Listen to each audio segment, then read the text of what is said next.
And Adam said, "This is now bone of my bone and flesh of my flesh. She shall be called woman because she was taken out of man." She shall be called woman. Welcome to the Creation Today show. I am your host, Eric Hovind. What is biblical womanhood? Amazingly, this question creates lots of confusion both inside and outside of the church. On one side, we have the ultra-feminist movement that wants to reject any tie to biblical understanding of womanhood. On the other side, we've got the chauvinists who see women as subservient to men. In the middle, our culture seems to have lost or rejected the expressive terms for woman like gentle, meek, helpmate. And now today, many in our culture can't even answer the question, what is a woman? So where does the balance lie? What is the truth? What is biblical womanhood? Women who are naturally born women are being stripped of their rights. And now you've got women or men competing in women's sports. You get dudes in the women's bathroom, in the locker rooms. Being submissive, in other words, it's not a role, it's a character trait. It's just like being humble, being meek, being kind. Those are all character traits, right? I think being submissive should really be a character trait that all Christians should have. Womanhood and Christ-likeness are synonymous. What it means to be a woman is to be like Christ. Having a biblical understanding of womanhood is very important because so much of the brokenness we see today stems from a misunderstanding of womanhood. And that misunderstanding, Eric, has partly caused us Christians to fail in the culture war. Welcome to the Creation Today show, where we bring together interviews with experts and solid Bible teaching. Your host, Eric Hovind, affirms the ultimate authority of God's Word, the truth of creation, and why it matters to you. I want to welcome all of my Creation Today partners out there. Guys, I'm really thankful to be hanging out with you today. I'm also very excited to welcome several new of our partners here. So, Barbara, Andrew, Amber, Gary, Jonathan, Dennis, Mary, Scott, Tony, I love you, buddy. William, just great to have Rodney. Great to have all you guys on here joining me. We're actually being joined by a lot of new partners recently, and I just want to shout out to them real quick. I'm just so thankful to have you guys on our team. What a blessing to have each one of you laboring with us, okay? So to Stephen and Vanessa and Lisa and Courtney and Rex and Candy and Ruth and Eric, now that's a good name right there, and to Karen and to Thomas and to David and Simone and Giandre and Linda and John and Daniel and Christy and another Linda and Kathy and Randy and Kelly and Scott and Chris and another Kathy and Kenneth and another Lisa. We're going to have a lot of Lisas on this team. Guys, thank you. We are praying that we can get enough of our little ripples together in this life that they'll combine to impact eternity with a tsunami. And that's kind of what we're going for. Shout out to all of you guys on our social media, on YouTube or on Facebook, as well as our podcast listeners and television listeners. If you're new to the Creation Today show, we are just some individuals that are on a mission to disciple the whole world one person at a time. And our goal in doing that, or how we do it, is by turning stumbling blocks into stepping stones on people's journey to know the truth. So thank you for peeking into the Creation Today community for this conversation. If you ever want to join our community and make a difference with us, come on over to creationtoday.org. Okay, you guys are in for a real treat today. This is going to be encouraging, enlightening, and I pray that it is both a challenge and a blessing to your life. My guests for today's conversation are a husband-wife team that are being used by God to influence the lives of literally millions of people for the glory of God. They're the creators of Soul Refiner, an online portal that gives people access to some of the most requested, highest quality Christian content that heals the soul. I mean, from the Conquer series to Warpath and everything in between, Soul Refiner is actually showing people how to realign their life and how it was meant to be lived for the glory of God. In 2020, they were on the Creation Today show to discuss the sexual holocaust that is destroying America. And in 2021, because he has a passion for Noah's Ark research, he and I discussed flood legends from around the world. Ladies and gentlemen, please help me welcome my guests back to the show, Jeremy and Tiana Wiles. Hey guys, great to have you back. Hi. Good to see you, Eric. You guys are amazing. I love your life. I love your work. You're truly an amazing couple. Remind everybody real quick how you met, because this is so cool. Well, we were in a jungle of all places, and she was there baking some bread. Making some bread on a rock. No.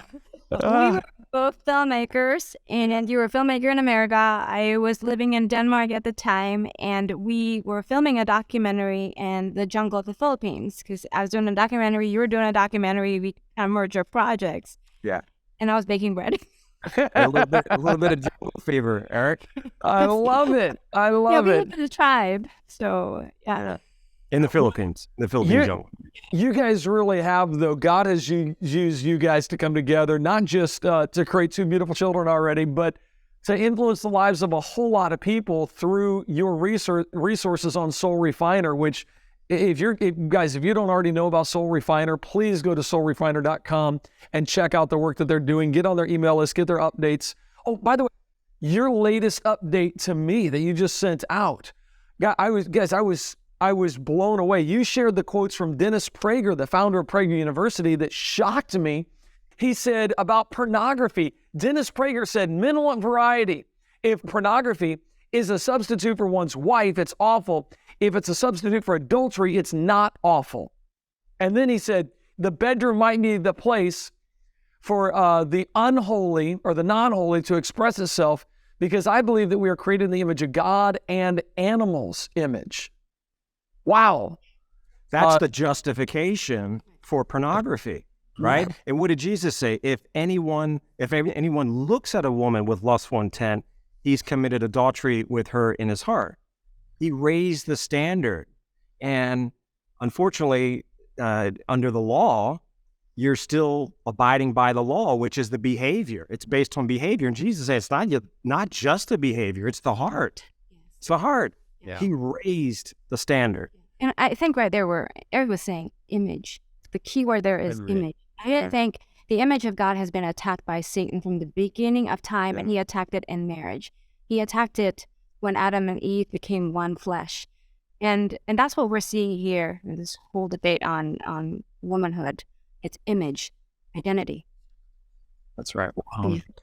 I real quick, if you guys don't know, one of the series that they did, Soul Refiner. How many people has Soul Refiner been able to influence around the world? I know just with the One Congress series, it's been several million men have gone through that. What kind of responses are you seeing, and how far have you guys gotten to go? Because you're trying to help the church.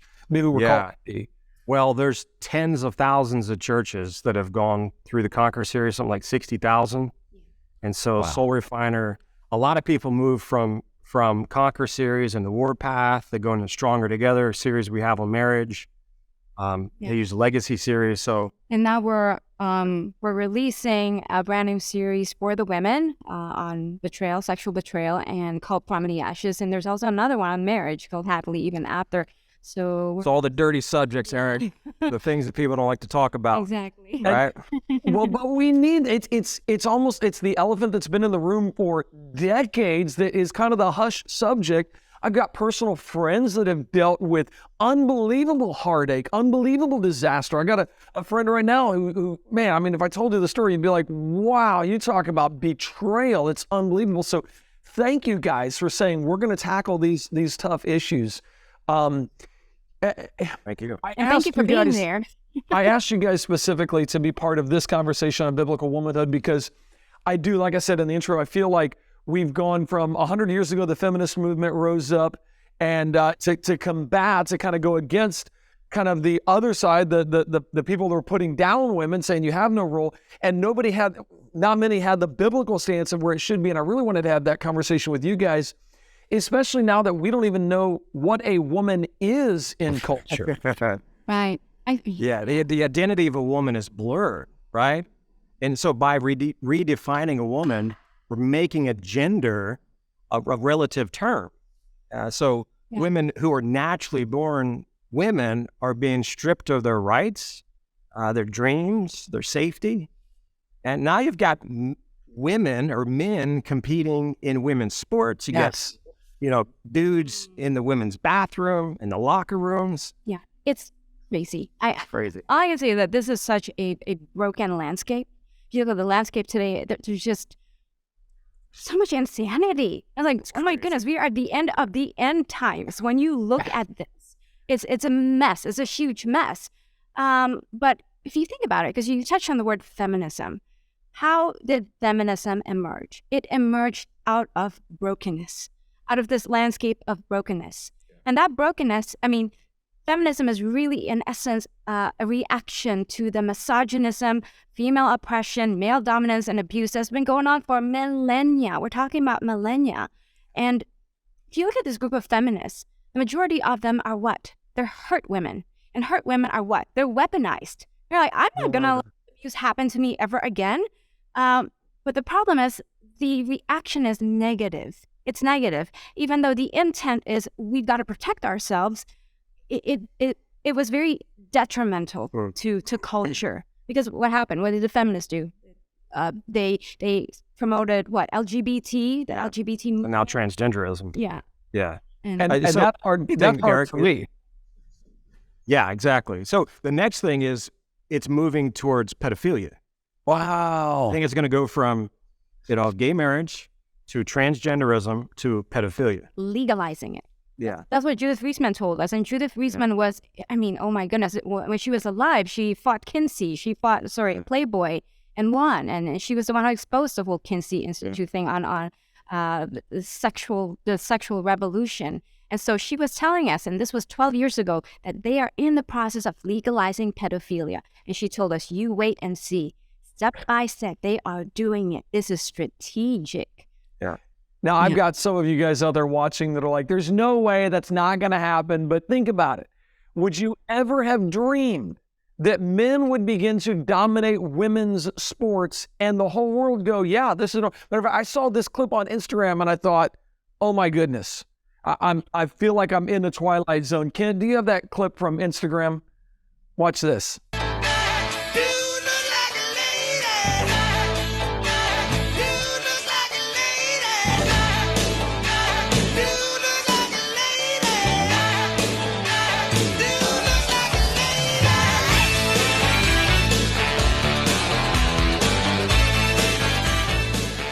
You guys hit the nail on the head. From the bathrooms to the courts, to the tracks, to the swimming, to everywhere.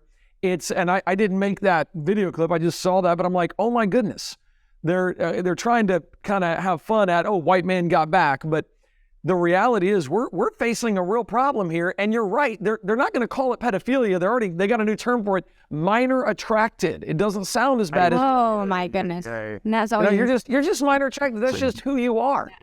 So I was thinking about this and I was like, the only way, because they're contradictory. There's, the L and the G go against the T, right? The L and the G said for decades, it's hardware. You were born this way. This is the way you are. The T says, no, it's great point. Software. You're not born this way. It's just whoever you want to be. So those are at odds with each other. The Q, Bodhi Bakken was the one who kind of said this in his book. The Q goes against everything because now that the gay marriage is legalized and transgenderism is normalized, Q stands for queer, which means anything but normal. So now Q has to reject the LG and the T. So it's crazy. What a world. It's so contradictory. Yeah. And that's why, having a biblical understanding of womanhood is very important, because so much of the brokenness we see today stems from a misunderstanding of womanhood. And that misunderstanding, Eric, has partly caused us Christians to fail in the culture war. Wow. Yep. Well, you went through feminism and how feminism is a reaction against the misogyny, against the bad, against the other side, but it doesn't seem like it came and balanced out in the middle with biblical womanhood. By the way, I am curious. does the Bible land on one side or the other? Or does it give us like a different path? I'm curious what you guys think about that. But what we have this response to feminism, and then where did it go from there and continue to go off course? What was the question, Eric? Where did feminism go, of course? Yeah, well, it seems like it's going off course in multiple directions at the same time. I mean, but yeah, what are some of the other ways it's gone off course here? It started with feminism years ago, but that was in a response to women getting hurt. Where else has it gone off course? What else has happened? Really, I think the root of it is in the church, because, I mean, if you look at what's going on in the church, women have been under attack for a long, long time, while men in the church have been silent, right? So it wasn't until dudes in dresses invaded women's sports and women's bathrooms and started representing their favorite beer and razors and whatever else that, we're like, hey, what's going on here? But for years, you've got women who are oppressed, abused, silenced, and we've rarely seen this level of boycotting like what we see today, this strong stance that's being taken. But on the other side is you got a church full of men who are supporting pornography. Wow. We know that 70% of men in church are addicted to porn, according to these studies. Yeah. So in other words, men are like, okay, Christian men are like, I'm not going to support that beer company. I'm not going to give my money to them, but I'm going to give my money to the porn industry. Yeah, what they're actually really mad about is this girly dude in a dress showing up drinking their beer, right? And if you truly valued women, you would have valued them long before a dude in a dress showed up drinking Bud Light. Yeah. I've got to say one thing, though. I am very, very blessed to have a husband like Jeremy, because this guy empowers me. This guy encourages me, and he gives me a platform to speak, not just to women, but to men as well. And he recognizes that in me. And that's rare. I've spoken to a lot of women, and they don't have that kind of relationship in their marriages. So, So, first of all, congratulations, Jeremy. He that findeth a wife findeth a good thing if it's a good wife, and you definitely got a good one, man. It's honestly, what you guys have done together by seeing who you are in Christ and saying, hey, we're going to submit to one another and exalt one another at the same time by doing that, but exalt what Christ in us. It really, truly is amazing to watch what you've done.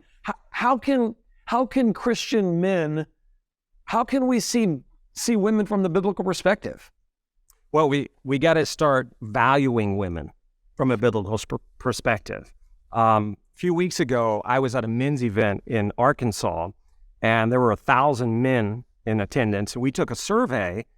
457 men responded. The other half chose not to participate for obvious reasons, because the survey was on sexual integrity related issues. Wow.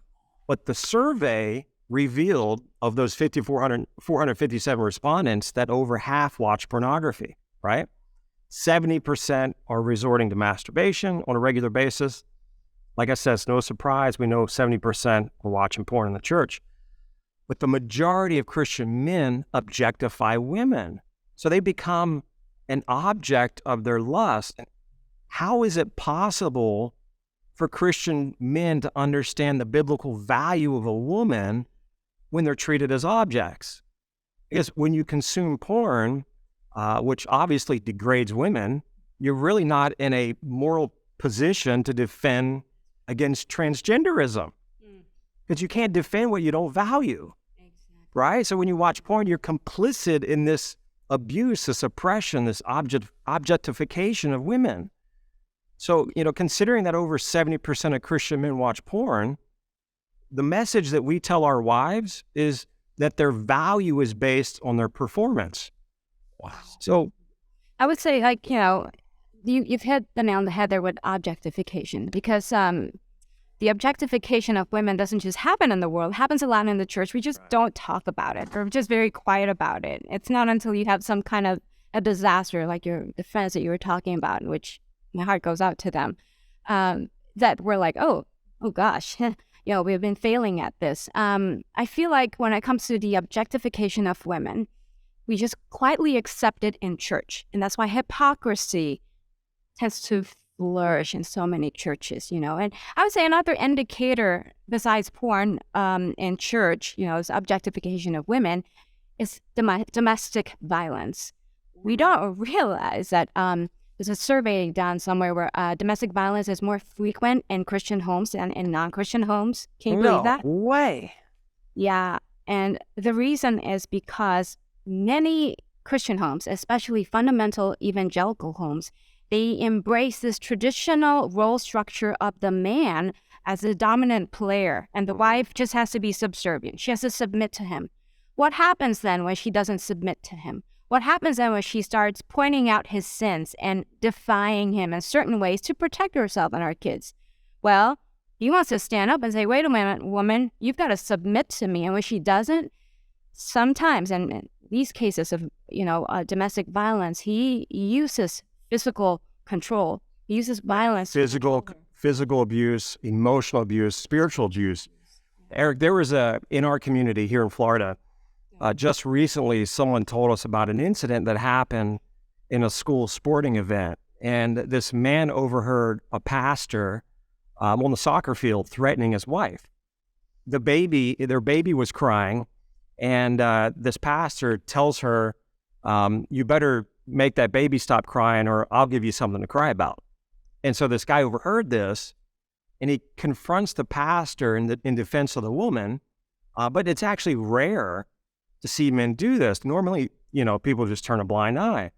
But the pastor, and it's not, you know, judgmental towards him, but he comes from this traditional evangelical fundamental background. And I'm not saying like all Christians are like this, but it's more common than we realize. And often if it's not physical abuse, it's emotional and spiritual abuse, which really in some ways is far worse than physical abuse. And that's why I would say that having a biblical understanding of womanhood, going back to that, is very important, because what we think is Christ is often culture, okay, when it comes to our treatment of women. Right. Wow. Well, I know I've certainly seen, I follow a lot of atheist blogs, and the atheists love to bring up every time there is any kind of, you know, sin in the church. And now I always remind them, you shouldn't have a problem with this. I mean, it's kind of like, from my perspective, I'm going, you can't even be against the LGBTQ movement. I say against, you can't say that is sinful or wrong even if you're coming at it from a scientific perspective, not unless we are made in the image of God. I mean, if we're animals, anything goes, man, do whatever you want. Only if we're made in the image of God can you say, here's what's right, here's what's supposed to be normal, here's what's wrong, here's what he says not to do. It's only possible in there. But yeah, I think of the videos that I watch where I hear preaching that is like, you are not taking the whole counsel of God and delivering that to the flock. You are encouraging men to abuse their wives by simply quoting the one verse, well, submit, submit, submit, without referencing all the times that it's like, whoa, what about submitting to each other? What about loving each other? Exactly. Like, what is that supposed to be? Loving your wife like Christ loves the church. I mean, he went to the point of death. That's pretty far. Exactly. Yeah, we love to go to that verse that says, wives, submit to your husbands. The verse right before it says, submit to one another. Yes. That's so easy to look over, isn't it? Yeah, exactly. When people get an idea that they have an authority over something, a lot of times they take it as far as they can possibly go. People have seen this in the workplace where, oh my goodness, you're just treating me like that because you're an authority and you can get away with it. I've seen it in, like we've said, the church. I mean, honestly, some of these sermons that I've heard, I'm just like, it's shocking to me. Now, I am a, quote, fundamentalist as far as I believe the fundamental truths of the Bible. But I think that word has gotten, that label has been put on the independent fundamental Baptist preacher that preaches against, you know, women pretty much, other than sitting there being quiet, listening to their husbands and doing whatever their husbands say regardless. So anyway.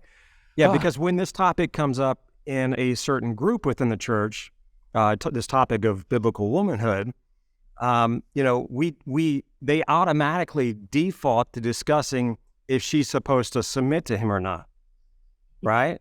That's like, we don't talk about her character. The subject is biblical womanhood. And we're like, well, is she supposed to submit to me or not? You know, what's about? That's a role. That's not character. So why do we why do we resort to discussing the role and not her character? And her character is not defined by the role. Her value is determined by who she is in Christ. So, if our default is whether she's under man or not, then we really don't see her.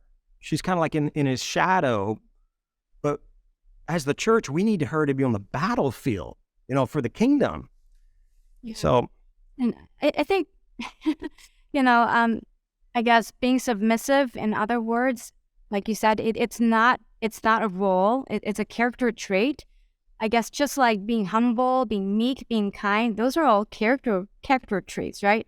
And I think being submissive should really be a character trait that all Christians should have. Because we are told in Ephesians and 1 Peter that we should all have mutual submission to one another. That's the ideal. Okay, so I've got to let social media go here in just a minute, but before I do, give me real quick, what is biblical womanhood? Just define that for us, or put that in a little box for us for a second. Got a good one. Okay, so I had a good friend in Texas. You'll know who this guy is, Dr. Ed Cole. I live down the street from him, from his ministry, and he famously coined the phrase, manhood and Christ-likeness are synonymous. I think the same is true for a woman. Wow. Womanhood and Christ-likeness are synonymous. What it means to be a woman is to be like Christ. Exactly. When we look to him, that's what a woman should look like. I'm not saying Jesus is a woman. I'm saying he has the character of what a woman should be. And if I may just add to that, because I think it's so beautifully said, women, just like men, are created to be image bearers of God, right? So her greatest purpose in life is to be like Christ and to carry out what? The Great Commission, wherever and however God wants to use her. So God is the one who determines his plans for her, not man, God first. That is just a super simple, very clear way of looking at biblical womanhood. I mean, it just reminds me of back to Genesis. God said, let us make man in our image. So God created man in his own image. Male and female created he them. I mean, it's like, we are both made in the image of God. And womanhood is Christ-likeness. That is a powerful, simplistic way to look at what real womanhood is. And no longer are we trying to make a woman a certain outward demeanor. It gets to the character of who Christ is. That's beautiful. Wow. That's right. And Eric, if we got this right in the church, culture will benefit from us. We can be salt and light. It all has to do with our alignment with God. When our alignment with God is right, everything else, the order goes in place. There's no man-made hierarchy. Right. But the church likes to make a hierarchy. Because, and I don't know how you feel about this, Eric, but when you go back and read in Genesis, it says that God made Adam a suitable helper. Well, yes, that doesn't mean that he made a servant, right? It means he's not complete and he needs help. So what we typically do in the church is say, well, she's my helper. I got some things that she's got to get done. But what the scripture is really saying is he needs help. He needs some help. God gave me exactly what I needed, and I'm so thankful. Oh my goodness, I definitely need all the help I can get. Wow. That's right.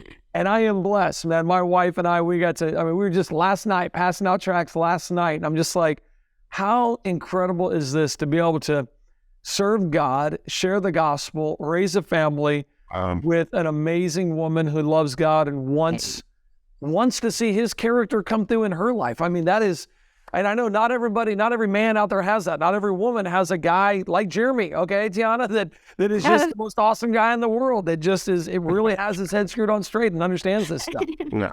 So Tiana and I are blessed. We know that. All right.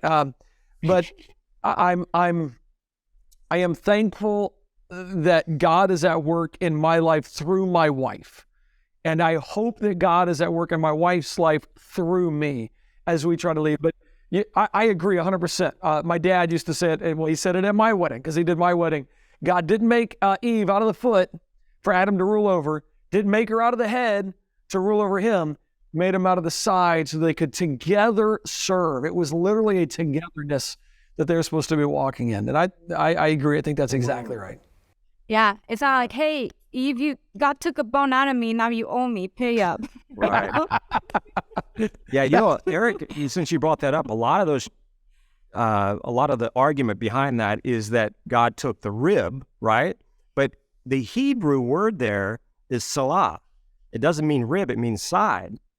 So according to Exodus, as an example, God told Moses to make 4 gold rings for the Ark of the Covenant, 2 rings on one side, salah, of it, and 2 rings on the other side. And so God he takes one salah from the man to make the woman, and Eve comes from an entire side of Adam's body, not a single rib.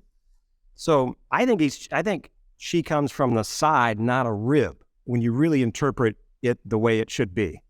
I have not heard that before. I just knew from science there's one rib that will grow back if you take it out, the lower rib. And I'm like, see, the Bible's got it. Okay, I got to look at that a little closer then. What is the reality of that? That's a powerful thought. On the side of Adam, like the whole, like the left side or the right side, or like, do we know? Is it the emotional side? Is that the one that it was? I'm just kidding. I don't know. I'm curious about that. Yeah, it's worth digging into. It's something that I recently learned, because then later it talks about flesh from my flesh. Well, that's more than just a bone. That's true. Interesting. Okay, I got to look into that more, because I've always thought rib. I've thought lower rib, took one rib. Okay, I don't know how much more we could learn about that, but I definitely got to look into that. Okay, I want to get into a little bit more of this. I want to show you an app that I just came across on Instagram. I'll show you that to you here in just a minute. But Facebook, YouTube, and our podcast audience and television audience, I need to let you guys go. So sorry to cut you off right in the middle right here. But if you want to join us for the rest of the conversation, come on over to creationtoday.org and partner with us. You can partner with us for any amount you want. It just lets your little ripple and our little ripple come together, and we're literally trying to have a sizable impact in eternity. We want it to be a tsunami. So if you want to join with us, come on over to creationtoday.org and partner with us. You get access to everything we do, past, present, and future, through your partnership.